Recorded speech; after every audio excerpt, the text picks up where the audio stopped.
Aku gadis yang baik. Jiaki tersipu dan berkata dengan lemah, Kakak Liu, kamu lebih baik. Saat keduanya berbicara, seseorang jatuh dari Land Rover yang meledak. Tepatnya, seorang wanita yang telah berubah tanpa bisa dikenali. Lebih dari separuh tubuhnya terbakar api, dan ada 2 lubang peluru di dadanya, jelas dia tidak bisa bertahan. Di tangan wanita itu, dia masih memegang ponsel, yang layarnya hancur, dan jelas bahwa dia telah menggunakan telepon sebelum dia meninggal. Jiaki tidak memperhatikan detail ini, tetapi Liu melihatnya. Jiaki, tunggu aku di sini dulu. Ya. Liu berjalan ke tubuh wanita itu, mengambil teleponnya dan melihatnya. Kami tidak berhasil, semua mati, jangan balas dendam padaku, dia sangat kuat. Ini adalah pesan yang ditulis dalam bahasa Korea. Liu dulunya adalah anggota Long Sword. Sebagai anggota tim pasukan khusus top dunia, dia secara alami mahir dalam banyak bahasa asing, termasuk bahasa Korea. Ketika Liu melihat nama orang yang menerima pesan itu, alisnya sedikit mengernyit. Park Xiong. Orang pertama dalam taekwondo klasik Korea Selatan, yang dikenal sebagai sabuk hitam di sabuk hitam, sebenarnya terkait dengan wanita ini. Nama ini tidak seperti nama Korea, tetapi memang asli Korea. Dari penampilan Liu ekspresi serius di wajahnya menunjukkan bahwa pria ini jelas tidak sederhana. Tapi kemudian Liu tertawa lagi, tidak apa-apa jika kamu tidak datang. Jika kamu datang dan kalah, klub Gausa akan berkecil hati, kan? Tetapi pada saat itu, jika kamu berkecil hati, itu akan terlambat. Ini, Liu melemparkan telepon langsung ke api, berbalik dan pergi dengan Jiaki. Kurang dari 5 menit setelah keduanya pergi, suara sirene datang dari sisi jauh jalan, dan serangkaian lusinan mobil polisi melaju cepat di jalan, yang sangat spektakuler. Skala pertarungan malam ini di Sili sangat besar sehingga sulit untuk tidak memberi tahu polisi. Sejumlah besar polisi bergegas ke jalan-jalan sempit, dan setidaknya hampir 100 orang tidak pergi, beberapa orang bahkan terbaring di tanah, tidak bisa bangun. Di antara petugas polisi ini, seorang pria dan seorang wanita adalah yang paling mencolok. Pria itu hampir berusia 50 tahun, meskipun dia tidak terlalu tua, tetapi wajahnya dipenuhi kerutan yang terlihat seperti potongan pisau, dan rambutnya beruban. Di sampingnya berdiri seorang polisi wanita berusia 20-an. Wanita ini memiliki rambut dan telinga yang pendek, alis tipis yang panjang dan melengkung, sepasang mata bintang bersinar dengan kebijaksanaan, dan ada sentuhan kesombongan di alis, dengan hidung yang cantik dan bibir merah, dalam tubuh yang layak dan waspada. Di bawah balutan pakaian, seluruh tubuh memancarkan temperamen suci. Baik. Polisi wanita itu sangat cantik, dan temperamennya yang unik dan suci dapat sepenuhnya menyamai temperamen wanita tertua yang siren. Laporkan ke Biro Ye, ada jejak pertempuran di seluruh jalan. Saya khawatir pasti ada ratusan orang yang berpartisipasi dalam pertarungan. Petugas Ye, hampir 100 orang ditangkap di tempat kejadian, dan semuanya ditangkap. Terluka, dengan banyak patah tangan dan kaki. Laporkan ke Biro Ye, itu tidak baik, kami berada di ruang karaoke kecil dan menemukan senjata, dan beberapa petugas polisi berlari ke arah mereka berdua dan melaporkan situasinya dengan gugup, meskipun mereka baik-baik saja. Dia berbicara kepada pria itu, tetapi matanya melintas ke arah polisi wanita itu dari waktu ke waktu. Tentu saja, mata petugas polisi ini tidak memiliki arti lain, tetapi mereka benar-benar hormat. Pria bernama Biro Ye berkata, jangan ragu untuk berbicara, apalagi. Dan Liu Sun, kami menemukan tuan muda tertua dari keluarga Sunstar, dia tampaknya koma. Dia juga memiliki pistol di tangannya. Mendengar laporan ini, alis Biro Ye menjadi jerawat. Master Sun ini agak berat, bahkan Direktur Ye sedikit malu. Namun, sebelum Biro Ye bisa berbicara, polisi wanita cantik itu angkat bicara, ada apa dengan tuan muda tertua dari keluarga Sunstar? Tidak peduli siapa yang melanggar hukum, kita harus menangkap mereka. Mereka yang koma atau terluka semuanya akan dikirim ke rumah sakit, dan mereka yang bisa bergerak sendiri. Bawa mereka semua kembali ke tim untuk diinterogasi. Duan Hao, keadaannya agak sulit bagi keluarga Sunstar, kamu. Biro Ye sepertinya ingin menghentikan mereka, dan memberi isyarat agar polisi wanita itu berbicara dengannya. Tetapi Duan Hao tidak bergerak sama sekali, dan bahkan berkata dengan keras, kami adalah polisi, tidak ada seorang pun atau kekuatan apapun yang dapat menginjak garis merah hukum di depan kami, semua orang akan melakukan apa yang saya katakan. Sebagian besar polisi sebenarnya menyukai kepemimpinan yang keras seperti ini. Atas perintah Pak Polisi cantik itu, mereka pun bertindak berani. Alis Yeju menjadi lebih berat, dan dia berbisik, ini tentang keluarga Sunstar, saya perlu mengobrol dengan Anda. Yeju, apa lagi yang harus dibicarakan? Berapa banyak insiden yang terjadi di kota Center selama kali ini? Kasus yang buruk. Nada suara Duan Hao dingin, dan dia berkata tanpa menyerah sedikit pun. Pertama ada baku tembak di jembatan Nanhuan, lalu tembak menembak di pinggiran kota, dan kali ini ada baku tembak besar yang buruk. Perkelahian skala. Keluarga Sunstar, saya pikir keluarga Sun adalah yang besar. Kanker mereka tidak dapat disimpan.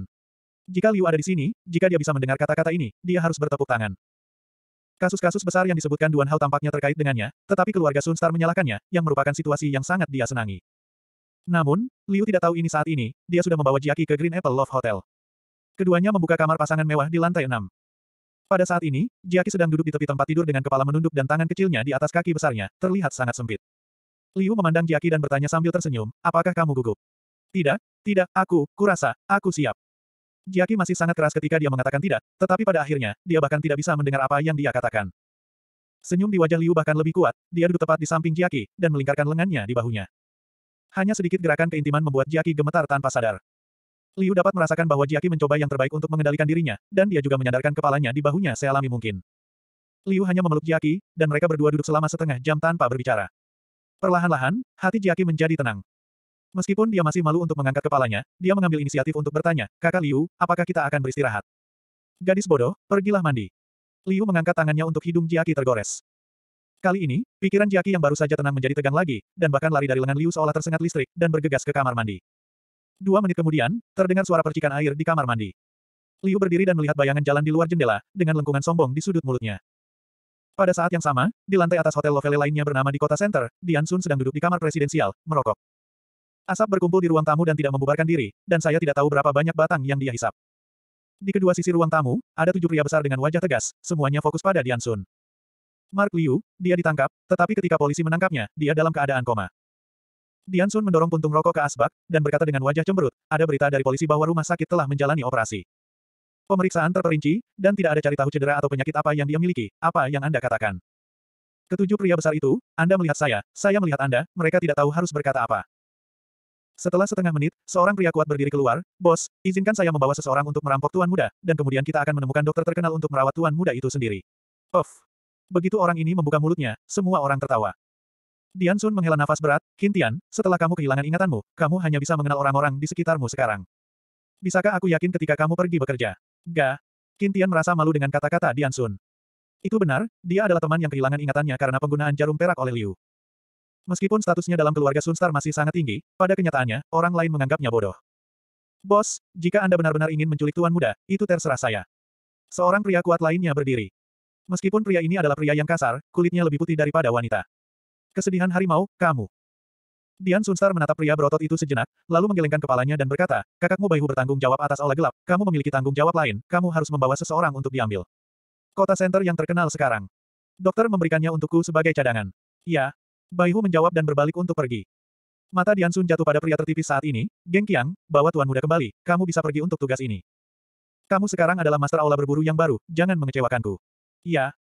"Jangan khawatir, bos, saya akan membawa Tuan Muda kembali dengan selamat dalam waktu 2 jam, dan saya akan menyelesaikan masalah Tuan Muda dengan polisi." Geng Qiang menjawab, berbalik dan pergi. Pada saat ini, hanya ada 5 orang yang tersisa di ruang tamu selain Dian Sun sendiri. Dian Sun menyalakan rokok lagi dan berkata sambil meneguk banyak, "Kali ini kecelakaan Mark Liu adalah karena dia pergi untuk berurusan dengan Liu lagi. Bagaimana menurutmu tentang ini?" "Bos, apa yang hebat dari anak Liu selain kungfunya? Dia melumpuhkan aula pertempuran dan aula gelap kita malam ini, dan ini mengenai wajah keluarga Sunstar kita. Dengan anak ini, dia adalah seorang mahasiswa di awal 20-an, dapatkah dia memiliki latar belakang yang kuat?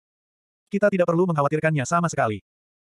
Jika dia bisa tinggal bersama kita, tidak apa-apa, tapi kali ini tidak hanya apakah dia mengalahkan cucu kita, wajah keluarga juga telah membuat Tuan Muda pingsan, jika kita menahannya, keluarga Sunstar kita mungkin tidak dapat berdiri di kota Center di masa depan." Orang-orang kulit hitam ini memiliki logika yang sangat kuat, jelas bahwa Sun Liu sedang mencari mereka, masalah Liu, tetapi di mulut mereka, Liu telah menjadi provokator. Dian Sun mengepalkan tinjunya dengan keras, matanya menjadi lebih suram, polisi mendengar berita itu, pada kenyataannya, itu dengan jelas menunjukkan bahwa Liu Sun mungkin telah menjadi orang yang vegetatif. Bukan hanya dia, tetapi juga 5 orang kepercayaannya. "Liu, kamu baik untuk pergi alam baka." "Kejam, Ash." Liu di sisi lain tiba-tiba bersin berat. "Saudara Liu, apakah kamu masuk angin? Jangan masuk angin, atau buka pakaianmu dan pergi ke tempat tidur untuk menghangatkan diri." Saat itu, Jiaqi keluar dari kamar mandi. Pada saat ini, Beauty Jiaqi hanya memiliki handuk mandi di sekitar tubuhnya, rambutnya yang panjang sedikit basah, bahunya yang halus dipeluk sedikit ke dalam, kaki kecilnya menginjak lantai, langkah kakinya ringan, dan dia terlihat sangat pemalu. "Ah." Liu bersin lagi, lalu melambaikan tangannya dan berkata, "Aku baik-baik saja, Jiaqi, cepatlah tidur." Memem. Wajah Jiaqi tersipu dan berjalan cepat ke tempat tidur. Sudut selimut dan segera masuk. Dia menyeret selimut sampai ke bawah dagunya, hanya memperlihatkan wajah merah yang cantik, sepasang mata besar yang bersinar dengan mata air, dan dia melihat Liu dalam sekejap mata. "Oke, saya sudah memutuskan." Dian Sun menepuk pegangan kursi dengan keras dan berkata, membunuh Liu juga merupakan keputusan seluruh keluarga Sunstar. Saat Sun Dian membuat keputusan akhir, para tokoh senior keluarga Sunstar berkumpul di tengah malam untuk menyiapkan rencana untuk menyingkirkan Liu. Sisi lain. "Kakak Liu, kenapa? Kenapa kamu tidak masuk?" Jiaqi, yang meringkuk di bawah selimut, mengulurkan tangan kecilnya dan dengan lembut menarik lengan baju Liu. Liu bersandar di kepala tempat tidur, memandangi kecantikan yang memerah, dan berkata dengan lembut, "Jiaqi, jujur saja, saudara Liu tidak benar-benar ingin menjadi seperti yang kamu pikirkan, apakah kamu percaya?" "Percaya." Jiaqi menjawab tanpa ragu-ragu, "Saya benar-benar mempercayai saudara Liu, dan saya juga percaya bahwa Anda tidak begitu baik kepada saya karena Anda menginginkan saya. Kamu percaya saja." Liu dengan lembut mengusap kepala kecil Jiaqi, "Pergi ke tidur lebih awal, saudara Liu tidak mengambil keuntungan dari bahaya orang lain. Tidak untuk mengambil keuntungan dari bahaya orang lain." Jiaki tampak sedikit bersemangat, tetapi kemudian volumenya diperkecil lagi. Jiaki sukarela. Anjing. Pada saat itu, Liu merasakan api jahat naik dari hatinya, dan dia hampir tidak bisa menahannya. Tetapi saudara Liu menahan diri dengan ketekunannya yang kuat. Tenanglah, kita baru mengenal satu sama lain untuk waktu yang singkat, dan kita akan mengenal satu sama lain lebih baik di masa depan. Mengerti. Jiaki ragu-ragu. Setelah beberapa saat, dia segera mengangguk, Saudara Liu, Anda benar-benar seorang pria terhormat, saya tidak melihat Anda salah. Itu. Liu mengangkat dadanya dan berkata, Saudara Liu, saya satu dari 1 miliar pria. Of. Jiaki merasa geli dengan penampilan Liu, lalu berbalik, memunggungi Liu, dan berkata dengan lemah, Selamat malam, Saudara Liu. Selamat malam. Liu menghela nafas panjang, lalu mematikan lampu dengan backhandnya. Dia hanya berbaring di sisi Jiaki dengan pakaiannya, melingkarkan satu tangan di pinggangnya, mengendus aroma yang keluar dari rambutnya, dan tertidur dengan tenang. Dua orang jelas tidur di ranjang yang sama, tetapi yang satu telanjang tetapi ditutupi dengan selimut, dan yang lainnya mengenakan pakaian yang tergeletak di luar selimut. Jika Anda mengatakan hal seperti itu, saya tidak tahu apakah ada yang akan mempercayainya. Segera, Liu tertidur, dan bahkan mendengkur sedikit di antara napasnya. Tetapi Jiaki tidak tertidur pada saat ini, gadis yang baik dan polos ini berpikir, kakak Liu tidak menyentuh orang lain, jadi dia belum tentu mau, mungkin ada yang salah dengannya. Melalui malam ini, mereka adalah putrinya. Teman, kan? Bahkan jika dia tidak menganggap saya sebagai pacarnya, saya juga menganggapnya sebagai laki-laki saya, dan saya pasti akan menemukan cara untuk menyembuhkan masalah tersembunyinya. Jika Liu tahu batin Jiaki pikiran saat ini, saya khawatir Anda harus mengambil senjata Anda dan naik kuda, dan Anda harus melawan bahaya melanggar keterampilan Anda, dan Anda harus membuktikan diri. Mungkin prestasi membuka jalan di malam hari membuat Liu benar-benar lelah, dia tidur sangat nyenyak malam ini, dan dibangunkan oleh dering telepon keesokan paginya. Halo. Liu menjawab panggilan itu tanpa melihat siapa yang menelepon. Bajingan, Liu, kamu bajingan, mengapa kamu tidak pulang tadi malam, kemana kamu pergi? Pertanyaan tanpa basa-basi Nona yang siren datang dari telepon. Pada saat ini, Liu benar-benar bangun, karena dia terus memegang Jiaki, sehingga Jiaki tidak bangun atau bahkan mengubah posturnya. Liu buru-buru duduk, jangan khawatir, aku aman. Omong kosong, tentu saja aku tahu kamu aman, aku khawatir orang lain tidak aman, di mana kamu sekarang? Yang siren bertanya. Liu berkata dengan santai, saya di Green Apple Love Hotel. Segera, ujung telepon yang lain terdiam. Pada saat yang sama, Jiaki di tempat tidur juga gemetar seolah-olah dia tersengat listrik. Setelah beberapa saat, suara yang siren dinaikkan 1 oktav dan lebih keras. Bertanya, dengan siapa kamu? Batuk. Aku tidak bersama Jiaki. Setelah Liu mengatakan ini, teman sekelas Jiaki di ranjang menggigil. Lagi, uhuk-uhuk. Liu sendiri merasa bahwa kalimat ini sedikit keluar agak berlebihan di sini. Seharusnya tidak dikatakan begitu. Apa identitas saudara Liu, apakah Anda perlu menjelaskan hal-hal ini? Mengapa Anda melewatkan ditanya oleh Nona Yang? Segera, yang siren di ujung telepon tiba-tiba menjadi sangat tenang, dan bertanya dengan nada tenang, apakah kalian berdua memiliki hubungan seperti itu? Tidak, bukan itu yang kamu pikirkan. Kata Liu. Tetapi yang siren tidak mendengarkan Liu sama sekali, dan terus bertanya, saya mendengar bahwa pertama kali seorang gadis akan sangat menyakitkan, bajingan, berapa kali Anda melempar tadi malam? Beberapa kali, adikmu, tidak, kamu tidak berpikir. Kamu di kamar yang mana, aku akan segera pergi. Sial.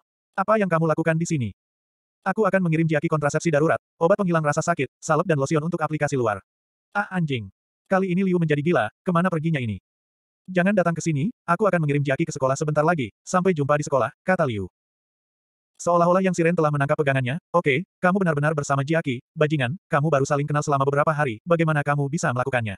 Tut. Dalam keputusasaan, Liu hanya menutup telepon, dan kemudian dengan lembut mendorong Jiaki ke bawah, cantik bangun. Ah. Seolah ketakutan, Jiaki berkata dengan cepat, kakak Liu, mandi dulu, aku akan segera bangun.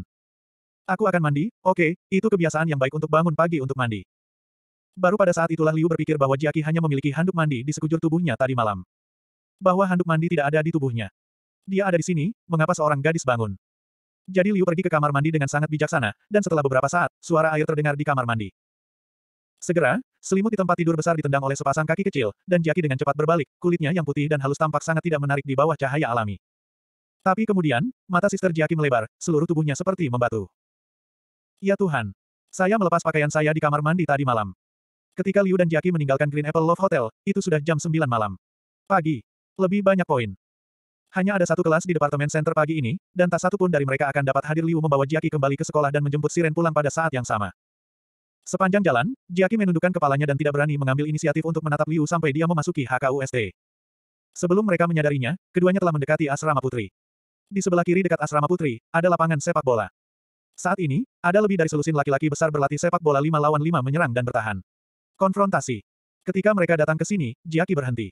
Apakah kamu suka sepak bola? Liu berdiri di sampingnya dan melihat ke lapangan sepak bola. Jiaki mengangguk, ya, ayahku adalah penggemar lama. Dia dipengaruhi olehnya sejak dia masih kecil, jadi dia menyukai olahraga ini. Liu berkata, sebenarnya, saya juga suka sepak bola, karena ujian paling berat ini olahraga adalah kemampuan untuk bertarung sebagai sebuah tim. Omong-omong, tim mana yang paling Anda sukai? Jiaki berkata, saya paling suka Barcelona, dan Man United. Saya suka Barcelona karena kekuatan keseluruhan mereka selalu kuat, dan saya suka Arsenal karena ayah saya menyukainya. Ketika datang ke sepak bola, kotak obrolan Jiaki dibuka lagi, dan dia sangat bersemangat. Apakah kamu memiliki bintang favorit? Liu bertanya. Ya, saya suka Neymar. Neymar, teknologinya bagus, dia orang Brasil. Saya terlahir dengan gen untuk bermain sepak bola. Sebenarnya saya masih suka tim Huaxia. Meski sepak bola negara kita lemah, saya pikir saya harus mendukung tim negara saya sendiri. Sayangnya, setelah menonton pertandingan tim Huaxia, sebagian besar komentator akhir akan dengan menyesal mengatakan, tidak banyak waktu tersisa untuk tim sepak bola pria Huaxia. Jiaki terhibur oleh Liu. Pada saat ini, para mahasiswa di stadion berebut bola di dekat mereka berdua. Dan sepak bola terbang keluar dari kaki kedua lawan dan berguling ke arah Liu. Liu Feng mengangkat kakinya dan menginjak bola, lalu mendorongnya rata, dan mengoper bola dengan mantap ke kaki pemain seragam tim biru. Terima kasih, sobat. Pemain seragam tim biru melambai ke Liu sambil tersenyum. Tapi pemain seragam tim merah di sisi lain tidak senang. Seorang anak laki-laki tinggi dan kuat menunjuk Liu dan meraung, "Nak, apakah kamu bodoh? Membiarkan Wall secara membabi buta. Bola baru saja keluar dari bawahnya, dan bola ada di pihak kita." Batuk. Jiaki menutup mulutnya dan batuk ringan, dan mengingatkan dengan suara rendah, "Saudara Liu, orang ini benar." Oke. Liu berkata sambil tersenyum, "Maaf, kalian terus bermain, aku pergi dulu." Mainkan. Pemain seragam tim merah sepertinya lebih pintar, lumpuh, katamu kita bermain sepak bola untuk bersenang-senang. Berhenti untuk saya katakan, sepak bola memiliki jiwa, kami. Berhenti. Liu membuat gerakan jeda dan berkata, kalian berdua berlatih konfrontasi, tim merahmu kalah, singkirkan amarahku, kan? Sepak bola memiliki jiwa, katakan padaku, di mana jiwa bola ini? Oke, orang-orang menonton kesenangan, apa yang kamu lakukan dengan mereka? Benar, ayo tendang kami. Oke, bola itu milik tim merahmu, biarkan kamu melakukannya. Yang lain juga datang untuk membujuk teman ini, tetapi orang yang bernama Jojo ini tampaknya semakin dibujuk semakin menjadi-jadi. Semua orang tinggal di sana. Anak ini berkata kami sedang bermain, tetapi kamu tidak mendengarnya. Joji mendorong semua orang di sekitarnya, lalu berjalan ke Liu, menatapnya dan berkata. Kamu bilang sepak bola tidak memiliki jiwa. Jangan, apakah kamu berani bersaing denganku? Apa perbandingannya? Liu berkata sambil tersenyum, sepak bola tidak memiliki jiwa, dan yang memiliki jiwa adalah pemainnya. Jika Anda tidak memahami bola dalam hubungan Anda dengan orang-orang, kamu tidak akan pernah bisa membuat nama untuk dirimu sendiri. Kamu kentut, itu seperti kamu bisa membuat nama untuk dirimu sendiri. Saya anggota tim Universitas Sains dan Teknologi. Saya ingin mewakili Universitas Sains dan Teknologi di Universiade. Apa yang kamu miliki? Kualifikasi.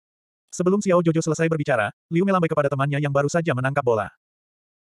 Bung, berikan bola kembali padaku, dan saya akan menunjukkannya di tempat untuk memberitahu dia apakah bola itu memiliki jiwa atau manusia. Jiwa. Sobat tertegun sejenak, dan benar-benar mengoper bola kembali. Setelah Liu menangkap bola, dia menyesap bola dengan ringan dengan punggung kaki, dan bola itu berada di bawah kakinya, berputar dalam lingkaran berkecepatan tinggi di tempat. Trik sepak bola mewah ini mengejutkan semua orang di tempat kejadian. Kemudian Liu menunjuk ke arah gawang dan bertanya pada Xiao Jojo, seberapa jauh dari posisiku ke gawang. Joji menoleh ke belakang dan berkata sembarangan, ini jauh, setidaknya 30 meter. Oh. Liu mengangguk dan terus bertanya, kamu berada di posisi ini, menembak, bisakah kamu mencetak bola? Bisakah kamu menembak dari jarak 30 meter disebut tendangan geledek, apakah kamu mengerti?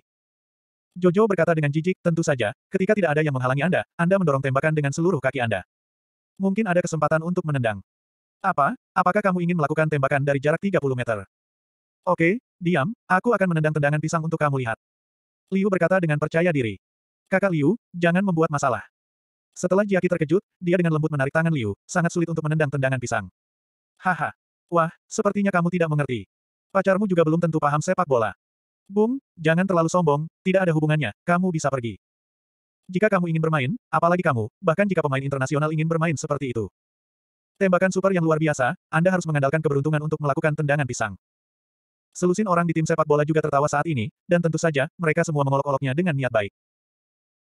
Tetapi Jojo berbeda, lelaki besar itu berkata dengan wajah tidak senang, jalani Wall, datang dan datang, Anda menendang gelombang dunia dan biarkan saya melihat, saya benar-benar tidak percaya, kucing atau anjing manapun berani mengatakan dunia melambai dengan satu mulut, kamu datang dan tendang satu, jika kamu tidak menendangmu, kamu tidak akan hidup. Begitu Jojo mengatakan ini, wajah Liu tenggelam. Bahkan anggota tim sepak bola lainnya sedikit malu, dan beberapa orang akan menarik perahu itu.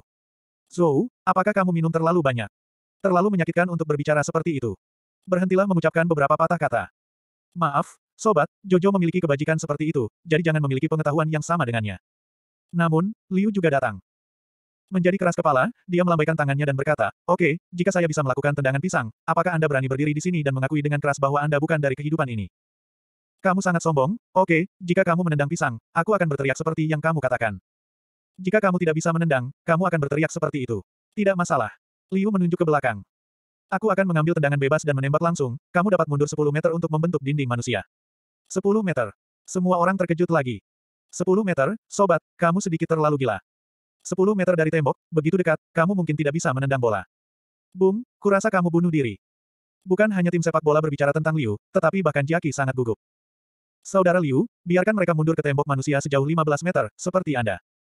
Liu menyela Jaki dan berkata sambil tersenyum, apakah Anda tahu kaki kiri di senior timnas Brasil, Robert Carlos? Dan aku mengaguminya, bahkan sering mempraktikkan tekniknya dalam menendang bola. Sial. Orang-orang di tim sepak bola tadi tidak ingin mempermalukan Liu. Tapi sekarang berbeda, apakah Anda membandingkan diri Anda dengan Carlos? Apakah Anda terlalu memandang diri sendiri? Mereka adalah superstar kelas dunia, siapa kamu? Oke, saudara-saudara, tembok itu berjarak 10 meter, lakukan apa yang dia katakan. Jojo melambaikan tangannya yang besar dan mulai melangkah mundur. Yang lain tidak mengatakan apa-apa setelah 10 orang mundur 10 meter, mereka membentuk dinding manusia secara diagonal. Posisi Liu juga membentuk sudut miring 45 derajat dengan gawang, akibatnya tembok manusia nyaris menghalangi sudut tembak langsung. Liu menginjak bola dengan kuat, lalu mundur 5 langkah, dan menggerakkan pergelangan kakinya, membuat gerakan adaptif.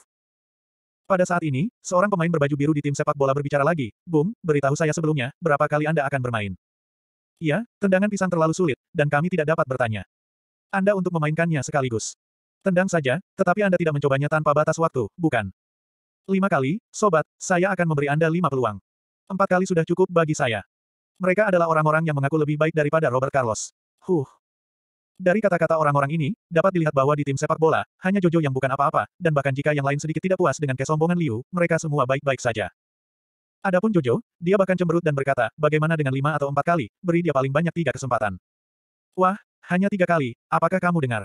Tidak, itu tidak adil. Jaki melambaikan tangannya berulang kali, itu pemain sepak bola nasional.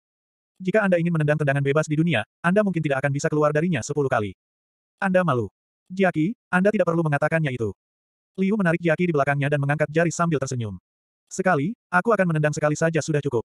Sekali, anjing, aku tidak suka anak ini lagi. Benar, itu tidak tahu malu, menendang keluar dari dunia sekali, kamu pikir kamu siapa?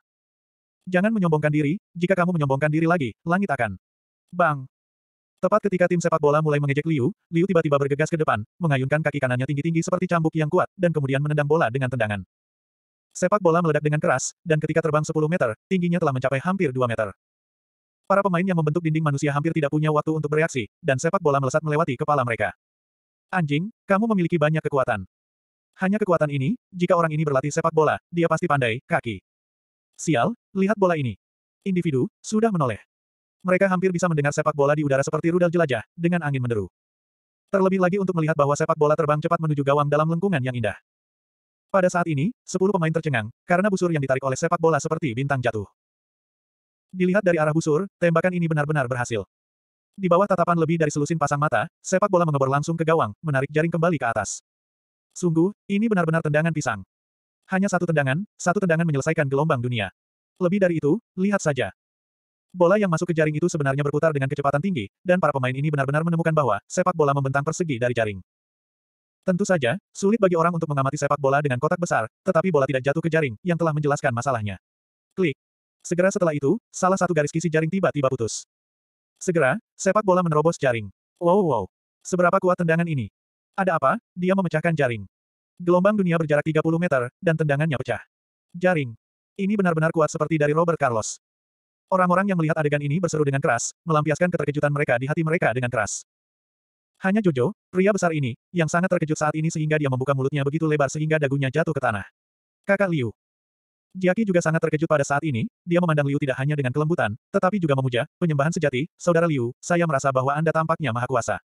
Liu mengangkat tangannya dan mengusap kepala kecil Jaki. Dan kemudian berbalik untuk melihat Jojo, siapa, saya menembakkan tendangan bebas ini secara langsung, apakah itu dianggap sebagai tendangan pisang? Ini, tidak hitung. Jojo berkata dengan sangat malu. Liu berkata, karena sudah dihitung, lalu apa yang harus kamu teriakkan selanjutnya? Apakah kamu ingat kalimatnya? Berteriak. Wajah besar Jojo langsung jatuh, dia membuka mulutnya beberapa kali, tetapi dia tidak bisa berbicara. Menghadapi tatapan Liu saat ini, dia merasa seolah-olah pisau telah ditekan ke tenggorokannya. Pada saat ini, tidak hanya Liu yang melihat Jojo, tetapi rekan satu timnya juga menatapnya saat ini. Mereka jelas rekan satu tim, tetapi melihatnya saat ini, tidak ada banyak simpati, yang membuat Jojo semakin malu. Liu berkata sambil tersenyum, siswa Jojo, ini semua salahmu sendiri. Yang kalah tidak dalam hidup. Ketika kamu mengatakan ini sendiri, kamu tidak hanya memarahi dirimu sendiri, tetapi bahkan orang tuamu. Katakan, bisakah kamu meneriakkannya? Keluar. Wajah Jojo membiru, putih, dan kemudian menjadi ungu. Liu melanjutkan, jika saya tidak bisa menendang pisang, apakah Anda pikir Anda akan memaksa saya untuk meneriakkan kalimat ini? Jojo terpaksa bertanya dengan wajah mengerikan, tinjunya mengepal erat, dan dia berteriak keras. Tidak, saya tidak tahu apakah saya akan memaksa Anda jika saya menang, tetapi Anda dapat memarahi saya dan ingin saya memarahi orang tua saya. Saya tidak bisa melakukannya, saya tidak akan mengatakannya. Bentak. Liu bertepuk tangan beberapa kali, yang dianggap sebagai tepuk tangan untuk Jojo, kata yang bagus, saudara Liu sedang dalam suasana hati yang baik hari ini, jadi saya akan memberi Anda pelajaran. Jika Anda ingin belajar cara bermain sepak bola, kamu harus belajar menjadi manusia dulu, jadi konon sepak bola orang yang tidak punya jiwa, mengerti? Kamu. Wajah Jojo sedikit melunak setelah mendengar kata-kata Liu. Apakah kamu tidak memaksaku? Lupakan saja. Liu menggelengkan kepalanya, berbalik dan mengambil tangan kecil Jiaki, terus berjalan ke arah asrama putri, dan berkata tanpa melihat ke belakang, kamu harus berterima kasih kepada anggota timmu, mereka semua baiklah, jika mereka semua seperti orang-orang di klub basket itu, wajahmu sudah mekar sekarang. Gah. Setelah mendengar kata-kata terakhir Liu, semua orang terkejut pada saat yang sama. Segera setelah itu, seorang pemain berkata dengan keras, kakak Liu. Omong-omong, dia adalah Liu Yama. Kakak pertama dari Universitas Sains dan Teknologi kita saat ini. Untungnya, kami tidak melawannya dengan Jojo sekarang, jika tidak, saudara Liu akan marah, dan konsekuensinya akan serius. Tidak, kakak Liu tidak sekeras yang dikatakan rumor, orang ini sangat baik. Orang-orang dari tim sepak bola, satu persatu ada banyak diskusi, terutama ketika seseorang mengatakan bahwa Liu baik. Untuk evaluasi semacam ini, saya khawatir Liu sendiri tidak akan berani menerimanya. Anggota tim sepak bola ini tidak memulihkan emosi mereka sampai mereka melihat punggung Liu menghilang sepenuhnya. Saudara-saudara, hari ini saudara Feng tidak hanya memberi pelajaran pada Jojo, tetapi juga memberi kita semua pelajaran. Seorang pemain berdiri dan berkata kepada semua orang, ini adalah orang yang memiliki jiwa. Jika Anda ingin bermain dengan baik, belajarlah untuk jadilah orang baik dulu. Bersambung.